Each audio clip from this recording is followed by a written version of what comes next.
Olympians on making Team USA. Krysta, take us back to the beginning. How did you get started diving? Wow, this goes way back. Actually, I can take us back all the way to the beginning of my athletic journey because I started when I was 5 in gymnastics, and I did that for 7 years. And then I transferred into trampoline after having some injuries with gymnastics. And I did that competitively on the international stage for about 8 years. And then I didn't start diving until the age of 20. So now I've been diving for about eight years, and we've made it this far, which is really cool. It's kind of an unbelievable journey for me, but I'm super excited about where it's taken me and just blessed to achieve my dream now. Krysta, I love your path. Untraditional, right? Trampoline, then started diving at age 20. A lot of divers start as gymnasts or swimmers, but you started with trampoline. Take us through that sport. What is that like? Obviously, with your diving training now, you're doing a lot of trampoline, but doing that full time.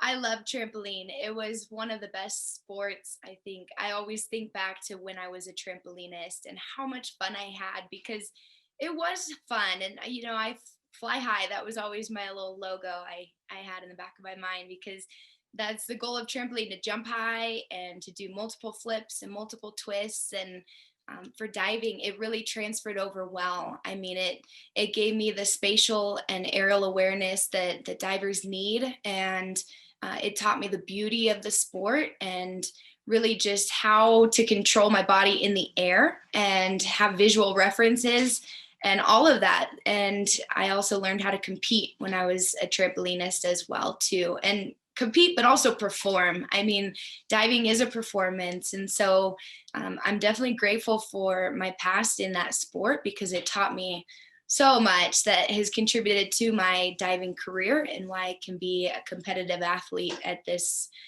stage. Train your body in the air. Sounds so easy, right? For us divers, it's no big deal. Take us through maybe when you first started trampoline. What were some of the, I guess, elements you had to overcome and get comfortable? So I saw somebody jumping on the trampoline before I even got into it, and I remember watching her do a 10 skill routine, and I was just thinking in my mind, that is beautiful. That is gymnastics flying through the air on a trampoline. And to me, my eyes just lit up. I was always a really big fan of trampoline when I was a gymnast. My heart was just there, and to be able to come into it and know that it was possibly going to become an Olympic event. And I was really excited about that thought, because I'd always wanted to be an Olympian ever since I was a young kid. When I was a gymnast at the age of 5, I went up to one of my coaches, and I don't really remember this, but she remembers it. And she says, "You came up to me at the age of 5 saying, I'm going to be an Olympian one day." And, I had hopes of that when I was a gymnast, and was on Top's national team. And just one injury set me out of the sport, and I grew too tall to become, an Olympic level gymnast, and grew into my own body. But that body type was really good for trampoline, because, long and lean looks really beautiful flying through the air. And so I just got super excited about it, and it became an Olympic event. And so my hopes was then I can be an Olympic athlete on the trampoline and just pursue this. And so from day one, it was go time. I was really excited about the sport. It was something new for me. We did a little bit of Jumpstart national team, which was fun. So you learn how, it's strength and conditioning, but it's also doing specific skills on the trampoline. So I developed in the right, on the right path with it. And step by step, we just kept getting better and better. And I loved it. My heart was really there. And that's really how I achieved so much in that sport, is because, I loved what I did. From 5 years old, you knew you were going to be an Olympian. How were you able to see into the future like this, Krysta? That's amazing. In my little 5-year-old mind, I just saw Olympians on TV, just thinking, I want to be on TV. That was my mindset, I think. That is amazing. Just knowing you can do it and having that goal. and then achieving it, but in a different sport. I want to talk about starting diving at the age of 20. What was that like initially transitioning to diving? It was a scary thought. I mean, because I had had so much experience with my prior sports, and to leave trampoline behind was really, really tough because I knew that I had a dream, and to leave the sport of trampoline, and actually diving didn't come into play until a year after I had decided to leave trampoline, because I just decided to, end athletics because I had had two other knee injuries on the trampoline, and that just really took me out. And for me, I just had to decide that it was best for my body to just, leave trampoline behind. And that was very, very hard for me.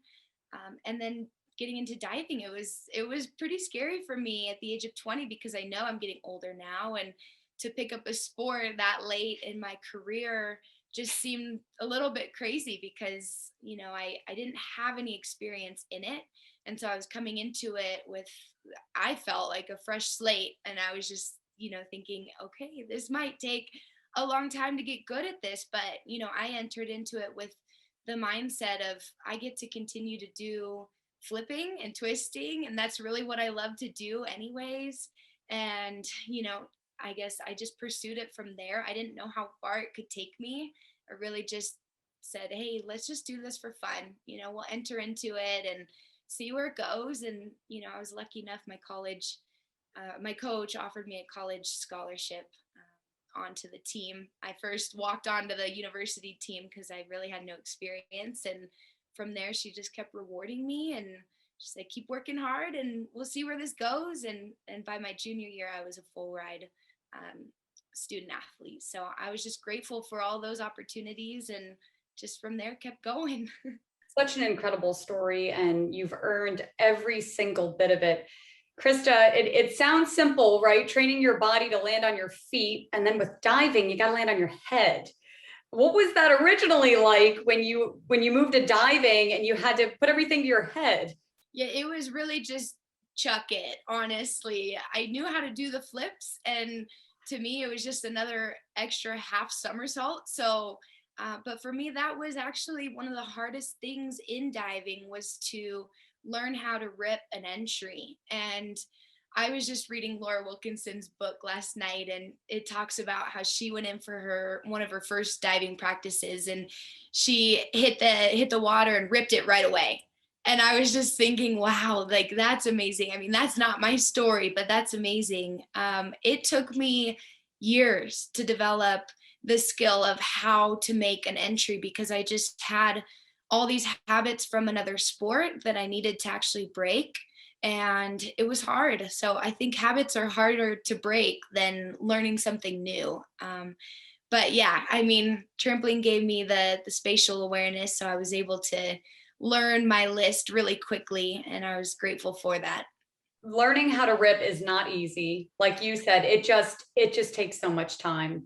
It does. But then once you get it, you have it and you lock it in. Yep. Krysta, I want to talk about 2020, just the year. Obviously COVID-19 was super unprecedented, but you always keep a positive mentality, and that shows in both your training and your competitions. How were you able to just rise above that time and stay sharp?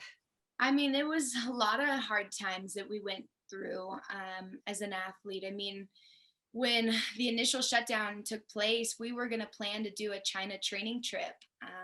And that obviously was the first thing that got canceled. And we were really disappointed in that. That was going to be a pre-Olympic trials training trip for me and my teammate, Evan Moretti.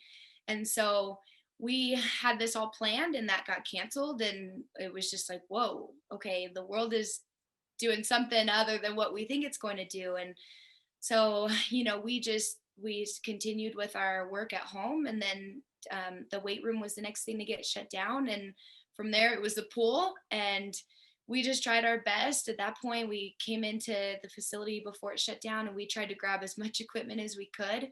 And so we grabbed a couple mats from the pool to take over to my friend's apartment, because I was going to move out of my house with my roommates just to stay safe and stay in a bubble because we just didn't know what it was going to be like. And so I moved in with a teammate in the apartment, and we were doing somersaults in my friend's apartment for many months. And I was also lucky enough to have a really good friend she worked in the weight room. So she took a barbell and some weights with her, and we lifted weights in her neighborhood for a couple months there too. So, I mean, my mindset, it was hard at first when we realized there was going to be a year delay, but I also took that as an opportunity and just said, hey, I can have a whole nother year to get stronger and to get more consistency in my dives. Who knows when we'll get back in the pool, but at least, I can be stronger than I was before the pandemic. And that was really my goal coming out of COVID. And so luckily for us, then the pool opened back up and we got back to our training regiment that we're used to. But it was a lot of visualization. We're out of the pool, so just tried to keep my mind in the game still too.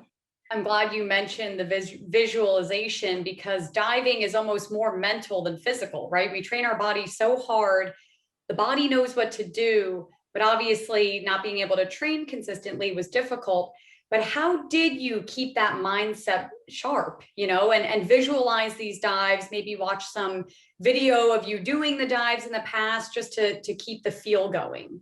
That's one of the things that helps me the most is honestly watching other video. And we were many nights in the apartment. We found a TV by the somebody was throwing it away, and so we brought this TV up to the apartment and we connected it to the laptop. And I said, "Hey, let's watch diving."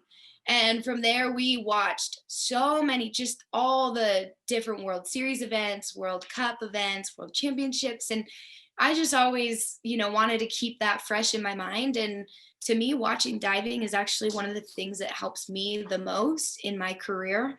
Watching others dive, people that are better than me, people that have technique that I would like to steal from them, and learn for myself. And also watching my own diving too is really helpful for me as well. But that's something we couldn't do really during COVID. So and visualization. I mean, I worked with Karen Kogan, who's our sports psychologist, and she gave me a bunch of she made me some recordings of walking me through each dive, what it would feel like to walk into the pool and smell the chlorine and see the dry land facility and the pool, and then what it feels like to walk up those stairs to 3 meter and turn around and get prepped for your dive. I mean, everything step by step. And so for me, having that guided visualization really helped me because I haven't visualized too much in the past. And so it was kind of a start for me. And from there, I just was able to take it into my own hands and start to visualize my own dives without being guided so much. But those are the things that really helped me stay in the game, I think, mentally. Krysta, I want to talk about you as an individual competitor. How do you separate yourself from the competition? Are there certain things that you do in between dives, before dives, after dives, that is kind of like your routine? I think every diver does have a routine. I really, before Olympic trials, I was reminiscing kind of on my past routine because it had been a while since we competed. And so I think I had to go back through that again. And so visualizing that. But really, I mean, I do all my simulations, my dive simulations 3 times before I do my dive. That gets my legs activated. And for me, that's what helps me so much. And then I will get up to the diving board. I guess I do some breathing exercises. And then before I get up onto the board, I don't know if anybody does this, but I do. And I think of a funny memory that I have of just something in my past with friends or family or something that's going to make me feel happy and light and relaxed. And I guess that's my routine. After I do the dive, if it's good or bad, I come back and I run a little bit. I like get that anxiousness out and the excitement over the dive out. And then from there, I just relax and listen to a fun song and just kind of regroup for the next dive. I love that. Do you mind sharing just a funny memory or a fun song that comes to the top of your mind right now? One, oh man, it's just so ridiculous. But one of my friends and I, like I said, we got that TV from next to the trash can. And so I'd always get dropped off at that apartment, and everybody dropped off their giveaway stuff that they didn't want anymore there. And I'm always so excited about it. My mom's always super been into like thrift store shopping. And so I guess that carried on to me. And so I go over there, I'm like, oh, look, it's a camping chair. And I get so excited. This is with one of my friends. And I go up and I like pull it out and I go to sit in it, and the whole back of it just broke. Oh And I like no. fell backwards, and the little sticks are hanging beside me, and I'm just hanging on the chair. Like, Oh my gosh, that is hilarious. I'm sure it was so funny to see that. I'm sure your friends were dying. They were laughing so hard. And oh yeah. good thing you have quick reactions. So you probably, with your ab strength, pulled it in real tight. Yeah, that's true. Yeah, so that like before my last dive, my very last dive at the trials, I was just laughing to myself. It just really made me laugh out loud.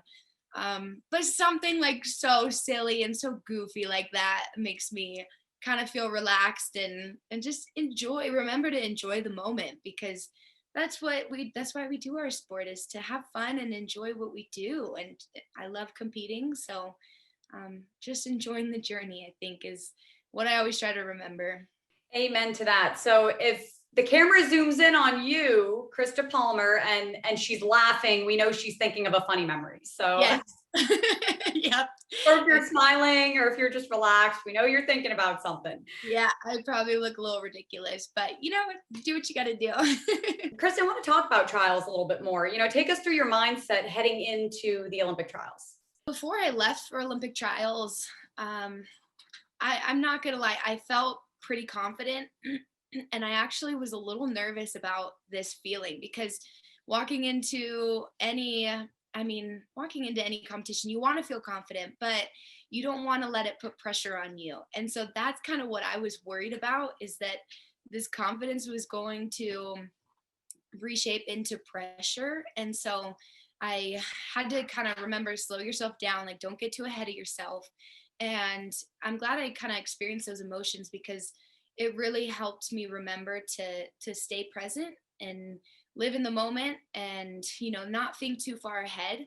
And so going into trials, my I walked onto the plane. We didn't really taper, as some people would call it, but I walked onto the plane. I was sore from a workout the day before, and I was a little bit worried, but my coach, I trust her 100% with her training. And she said, I want you to be strong all the way up until the end of your individual event. And, we're not going to taper. We're not going to slow down, because I want you to keep that strength. And so I was worried about it, but I really trusted her 100% with it too. And so okay, I accept it. There's where we are. And I walked on the plane. I was sore. I was like, okay, I'm a little nervous about this, but here we go. And so once we got to Olympic trials, then from there, it's really just practicing. It's not, you're not going there to learn anything new or improve as a diver. You're really there to just show what you have. And so for me, I knew once I got there, I'd be able to get a lot of rest in my hotel room and whatnot. So, but yeah, going into that, I was excited to compete with Allison Gibson in synchro. And, we came in kind of as the underdogs.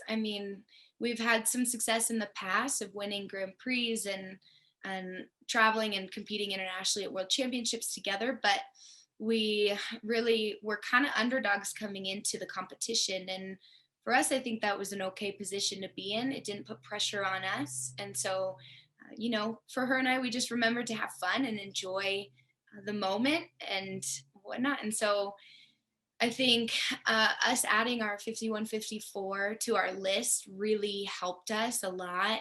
It gave us a good amount of difficulty over our competitors, and it's a great dive for us. We've been training it for some time now, and we were just really excited to compete it. And so Yeah, I mean, we definitely, it paid off to compete that dive, and we'll continue to compete that in the Olympics, because internationally there's not many teams that will compete that dive together. So we're excited to kind of bring that to the international stage and whatnot. And so I actually was on two different boards at Olympic trials as well. I competed on one board for synchronized because Allison liked this other board, and I was okay, dealing with the other board. And then for individual, I then popped over to the other board and I was just flying on it. And so it was great for me to kind of be excited for synchro and, not necessarily loving the board I was on, but I was still excited to compete synchro. And then when I went to individual, I was excited to be on a fresh board that I really, that did me well. And so I think that kind of kept my excitement rolling into individual. And like I said, I was flying. I don't know. My coach really had great,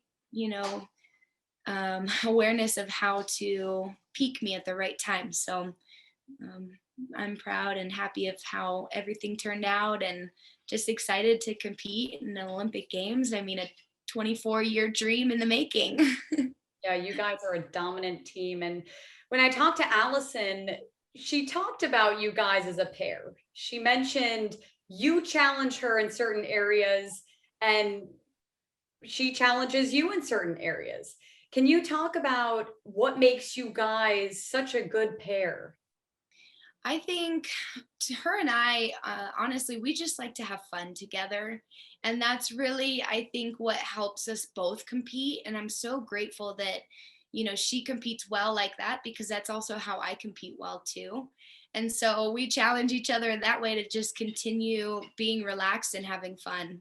And I think in some ways I challenge her, maybe emotions to keep them level, because I think we've been competing together for 5 years, and I think she's come a long ways in knowing how to level her emotions.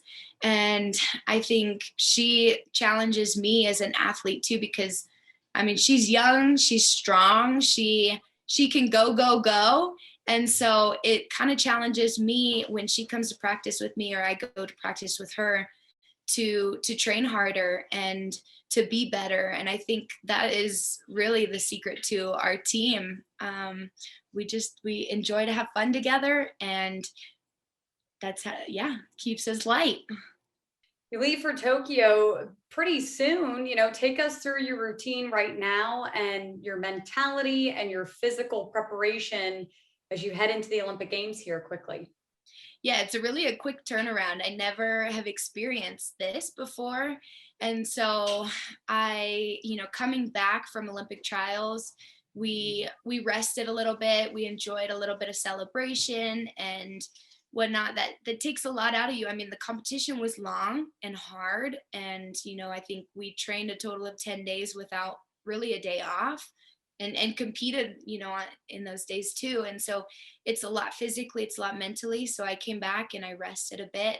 And, then now we cut the media off as best as we can 2 weeks ago. And so now I can get back into the rhythm of training again and just doing what we were doing before.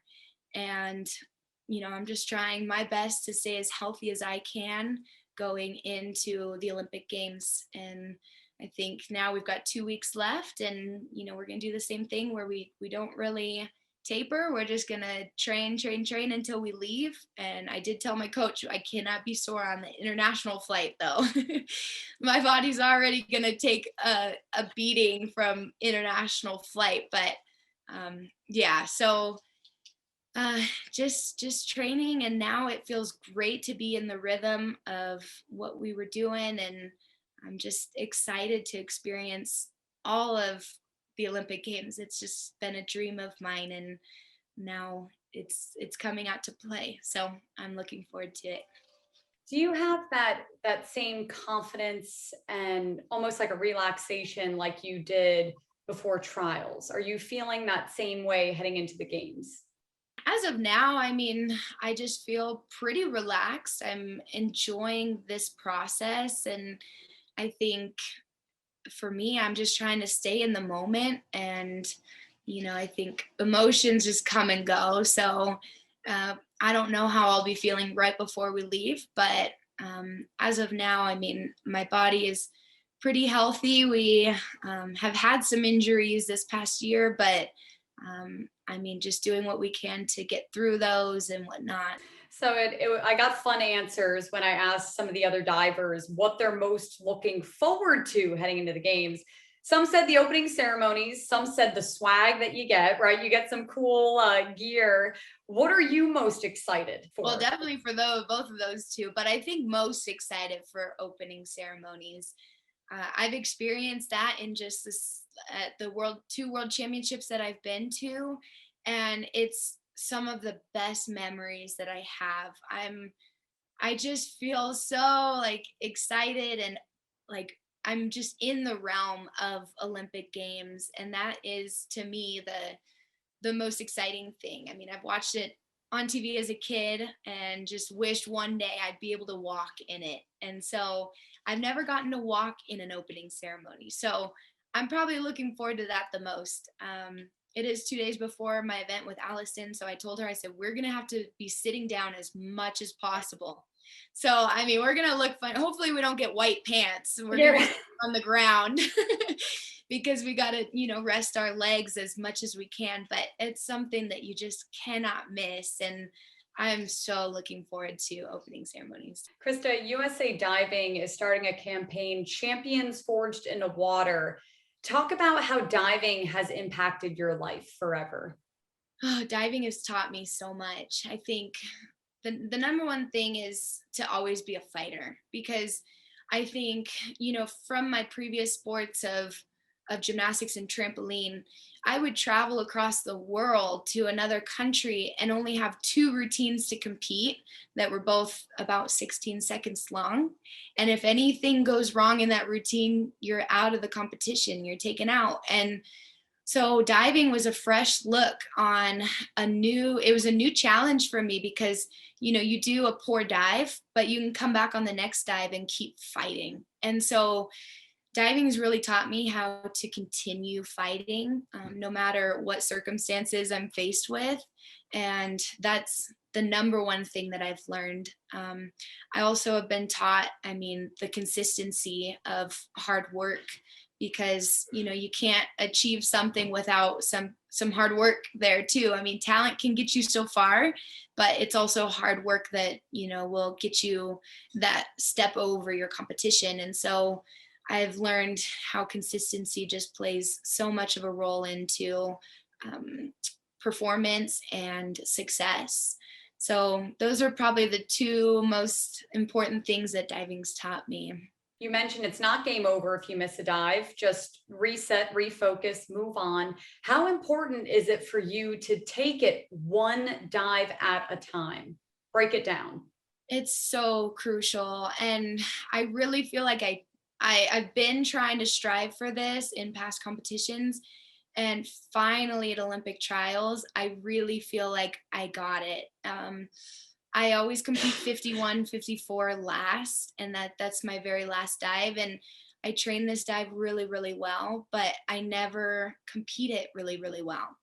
And I thought about it. I was like, why don't I do this? Why can't I compete it well? And I remembered thinking, oh, because I'm always one step ahead of myself. I'm thinking, oh, you train this dive well, you'll compete it just fine. You don't need to worry about it. Like, we're good, kind of. And so my mind is one step ahead of my dive, and really I'm not focusing and dialing in to the present moment and taking it dive by dive. And so I went into trials just knowing that I needed to still fight till the end, but also stay in the moment. And I really did just that. I mean, the last dive that I did, I didn't need to do to win the trials, which was really cool. I didn't know that actually going into that last dive. And I'm actually really grateful that I didn't know that, because I might have not done that dive to the best of my abilities. I might have stepped ahead of the game and really started to celebrate inside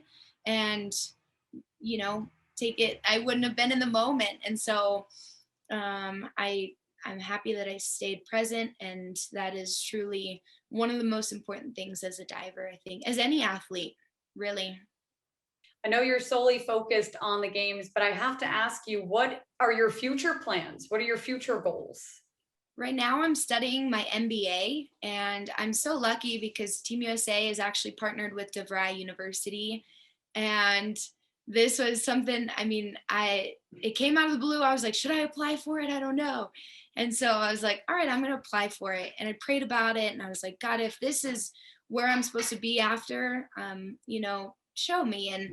And the next email 2 days later came in, you got a full ride scholarship through Team USA for DeVry. And so that covers my whole MBA. So I will hit the ground running when I come back from Olympic Games. And I've taken 2 classes already, but I've been able to take these last 4 months off to really dial in and get focused for Olympics. And now I'll be, coming back and studying. So for me, though, I would really love to get into a head coaching job at a university to give back to the sport. It would be awesome. I also may run my own business one day, maybe a fitness gym with some recovery services. My bachelor's was in kinesiology, so I'd kind of like to pair the two together in some way. And that's something in my mind right now, but God only knows where I'll be after diving. Will we see you training towards Paris? Is that a potential? I think it's a potential. I mean, a lot of people almost think it's the impossible. They're like, okay, you're getting older now. I'm 29 years old. And as an athlete, that is a little bit older. And I've accepted it finally. But I know this isn't my peak. And I know that there's still more in me deep down. But I also haven't made the solid decision yet. I'm a little bit disappointed that the family can't be spectating the event at the Olympic Games. That is a little bit heartbreaking for me because, my parents and family have just been through this journey with me, and they deserve to be there to watch. And so in the back of my mind, I'm kind of almost thinking, do it for family. I would love for them to come watch me compete in Olympic Games. We want you to go for it. I know you can do it. Thank you. Krysta, I'm so through the moon for you. Congratulations again. How excited are you to be representing Team USA in the Tokyo Olympic Games? Oh, I'm over the moon about that. It's unbelievable to me, and I'm just so super excited. Well, congratulations again. I look forward to watching you, and best of luck. Take it all in. Thank you so much. I appreciate it.